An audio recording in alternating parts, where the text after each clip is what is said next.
Greetings, friends. Gemini Brett here with the seventh installment of Stellarium Planetarium software for astrologers, the 2023 series of instructional videos. We have downloaded Stellarium. We have found a way to cast a chart, right? Changing the date and time and going to a specific place, even adding places to Stellarium. I've been through all of the menu options down here at the bottom. I just made a very short video of how to turn the oculars or telescope menu off. That's typically in the upper right up here.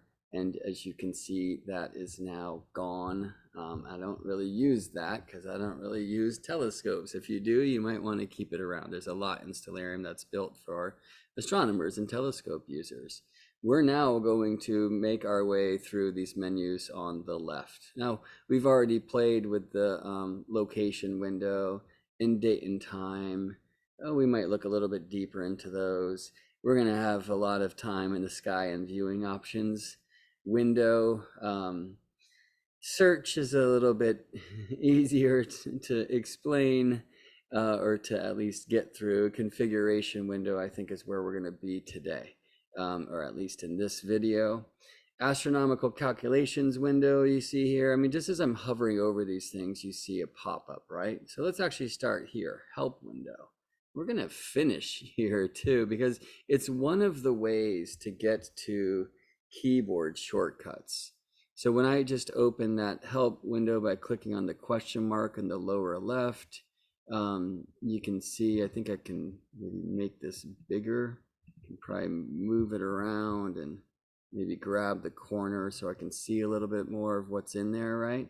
One thing that it's showing me right when I open it up is keyboard shortcuts, which is super cool. Like I can click this combination of buttons. If you're unfamiliar with that symbol on the left, that's like a Macintosh thing. It's the option button basically. So if you're on a PC, the default for adding one sidereal day is going to look different, okay? But I'm just gonna, let me close this and let me push that series of buttons.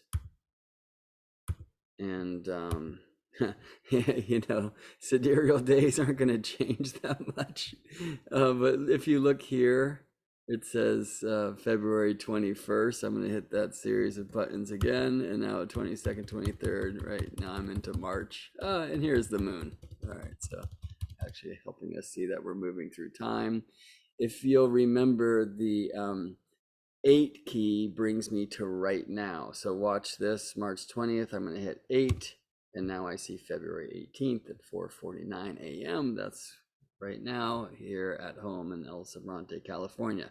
Okay, I'm gonna click the question mark again. You can also see as I hover over the question mark, help window, and then in brackets F1, which means I could also hit F1 on my computer to pop that menu up. I can hit F1 again to close it. It's fun to learn the keyboard shortcuts in Stellarium. It really helps you get around. So one of them I just mentioned was 8. And if I scroll down here, we're probably going to find, yeah, right there, set time to now, keyboard shortcut 8, right? So you can go through here to learn your keyboard shortcuts. We, in a much later video, are going to go here at the bottom to edit the keyboard shortcuts, because making these keyboard shortcuts makes sense for your work. It's very helpful. I'll show you what I use, and you can use that if you like, or choose what you want. All right. Up top, we can see the help question mark. That's the first menu that comes in. You can see keys here, and then also further reading, frequently asked questions, the Stellarium wiki, the landscapes, which is super cool. We'll go back to that another time. Actually, forgot that that is here. It's wonderful. The scripts, bug reporting, Google groups, and an open collective, right? Donations to the Stellarium development team. So if you're really benefiting from Stellarium as I am, I think it's a great place to go and to send some love and support for this amazing open source free software. We can learn a little bit about who's behind this magical thing, right? Free Software Foundation, if you want to learn more about the open source platform that Stellarium is linked with, I guess. There you go.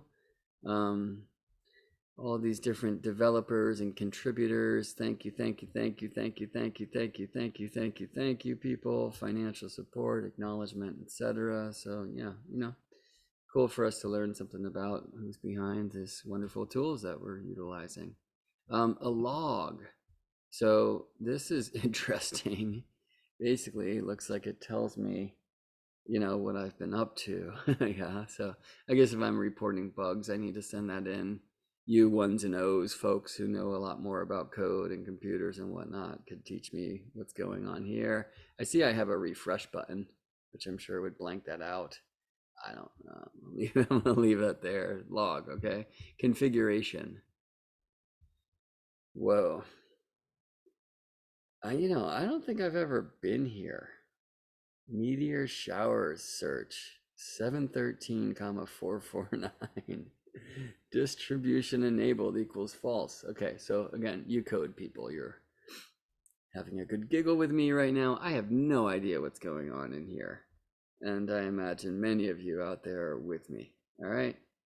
Except that I'm kind of freaked out to see NORAD. Anyway, so that's it really for this help menu. There's links to places where you can go online to receive some help for when you run into stumbling blocks here. Okay. Let me close this out so I can just click the X, right? And that's gone. All right. And there was the help menu. Guess that will be the end of this video number 7. See you in video 8.